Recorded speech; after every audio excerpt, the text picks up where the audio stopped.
बोलो जयकारा बोल मेरे श्री गुरु महाराज की जय। बोलो साचे दरबार की जय। बोलो श्री सतगुरुदेव भगवान की जय। सौभाग्यशाली गुरुमुख सज्जन मंडली, इसी प्रकार अपने मन एवं चित्त की समस्त वृत्तियों को एकाग्र रखते हुए अपना ध्यान सम्मुख विराजमान श्री सद्गुरुदेव दाता दयाल जी महाराज जी की ओर लगाते हुए और अपनी मुख रचना को पवित्र करने हेतु एक बार ऊंची और मीठे स्वर में बोलिए जयकारा बोल मेरे श्री गुरु महाराज की जय। बोलो साचे दरबार की जय। गुरुमुखों, अच्छे लोगों के साथ ही बुरा क्यों होता है, यह सवाल कई लोगों के मन में आता होगा। मैंने तो किसी का बुरा नहीं किया, फिर मेरे साथ ही ऐसा क्यों हुआ। मैं तो सदैव ही धर्म और नीति के मार्ग का पालन करता हूँ, पर मेरे साथ हमेशा बुरा क्यों होता है। ऐसे कई विचार अधिकांश लोगों के मन में आते होंगे। ऐसे ही तमाम सवालों के जवाब स्वयं भगवान श्री कृष्ण ने दिए हैं। एक बार अर्जुन भगवान श्री कृष्ण से पूछते हैं कि है अच्छे लोगों के साथ ही बुरा क्यों होता है। यह सवाल कई लोगों के मन में आता होगा। मैंने तो किसी का बुरा नहीं किया, फिर मेरे साथ ही ऐसा क्यों हुआ। मैं तो सदैव ही धर्म और नीति के मार्ग का पालन करता हूँ, पर मेरे साथ हमेशा बुरा क्यों होता है। ऐसे कई विचार अधिकांश लोगों के मन में आते हैं। ऐसे ही तमाम सवालों के जवाब भगवान श्री कृष्ण ने दिए हैं। एक बार अर्जुन भगवान श्री कृष्ण से पूछते हैं कि हे वासुदेव, अच्छी और सच्चे बुरे लोगों के साथ ही बुरा क्यों होता है। इस पर भगवान श्री कृष्ण ने एक कहानी सुनाई। इस कहानी में हर मनुष्य के सवालों का जवाब वर्णित है। श्री कृष्ण कहते हैं कि एक नगर में दो पुरुष रहते थे। पहला व्यक्ति जो बहुत ही अच्छा इंसान था, धर्म और नीति का पालन करता था, भगवान की भक्ति करता था और मंदिर जाता था, वह सभी तरह के गलत कामों से दूर रहता था। वही दूसरा व्यक्ति जो कि दुष्ट प्रवृत्ति का था, वो हमेशा ही अनीति और अधर्म के काम करता था। वो रोज मंदिर से पैसे और चप्पल चुराता था, झूठ बोलता था और नशा करता था। एक दिन उस नगर में तेज बारिश हो रही थी और मंदिर में कोई नहीं था। यह देखकर उस नीच व्यक्ति ने मंदिर के सारे पैसे चुरा लिए और पुजारी की नजरों से बचकर वहां से भाग निकला। थोड़ी देर बाद जब वह पहला व्यक्ति दर्शन करने के उद्देश्य से मंदिर गया तो उस पर चोरी करने का इल्जाम लग गया। वहां मौजूद सभी लोग उसे भला बुरा कहने लगे। उसका खूब अपमान हुआ।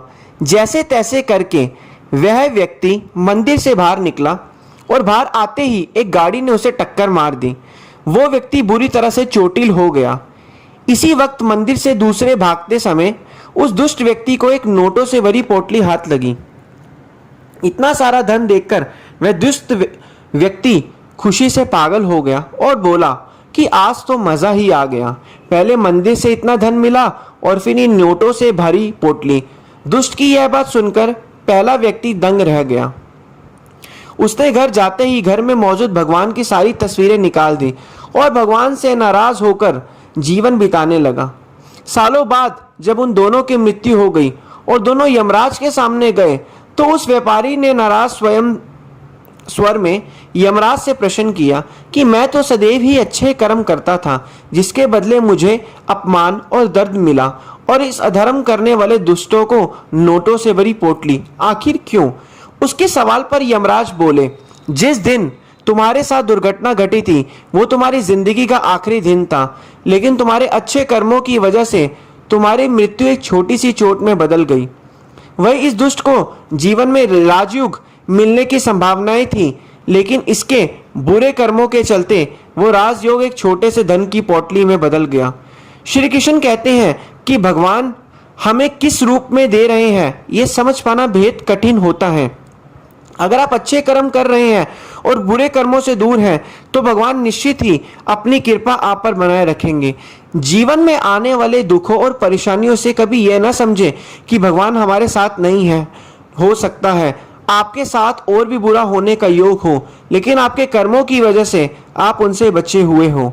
तो यह थी भगवान श्री कृष्ण द्वारा बताई गई एक रोचक कहानी, जिसमें मनुष्य के अधिकांश सवालों के उत्तर मौजूद हैं। तो इसी प्रकार आज के समय में जब एक व्यक्ति पर थोड़ी सी परेशानी आ जाती है तो इतना भयभीत हो जाता है कि उसको पता ही नहीं लगता कि ये परेशानी तो भगवान ने एक परीक्षा के लिए उसके पास भेजी है। इसी प्रकार व्यक्ति वो है जो दुख में और सुख में समान परिस्थिति में बराबर रहे, ना दुख में ज़्यादा अधिक दुखी हो, ना सुख में ज़्यादा अधिक सुखी रहे। सुख अगर उसे मिल रहा है तो उसको उस पर भी अपना ध्यान बराबर दे, और जो दुख है उस पर भी बराबर अपनी चित्त प्रवृत्ति को रखे। ये नहीं कि सुख में ज़्यादा अधिक प्रसन्न हो जाए और दुख में ज़्यादा दुखी। जो समान अवस्था में हर सिचुएशन में हर समय में एक समान प्रवृत्ति का रहता है तो फिर उसे दुख सुख से कोई फर्क नहीं पड़ता, और उसकी जो बुद्धि है, वो प्रवृत्ति है, वो स्थिर हो जाती है, और उसको बड़ी से बड़ी चीज़ भी छोटी लगती है और छोटी से छोटी चीज़ भी समान लगती है।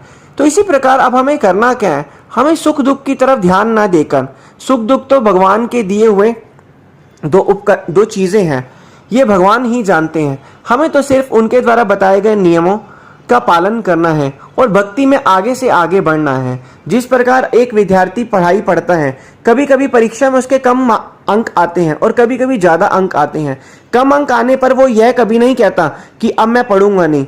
तो इसी प्रकार दुख आने पर हमें हमेशा भक्ति में अग्रसर रहना चाहिए, क्योंकि जीव की असली परीक्षा दुख में होती है। इसी प्रकार हमें पांचों नियम की पालना करनी चाहिए, भक्ति में चित्त लगाना चाहिए और भक्ति पथ में आगे से आगे बढ़ना चाहिए और आत्म कल्याण करना चाहिए। जिस चीज के लिए हमें इस मानुष जन्म जो मिला है उसको प्राप्त करके अपना जो असली उद्देश्य है उसे पूरा करना चाहिए। बोलो जयकारा बोल मेरे श्री गुरु महाराज की जय। बोलो श्री सतगुरुदेव भगवान की।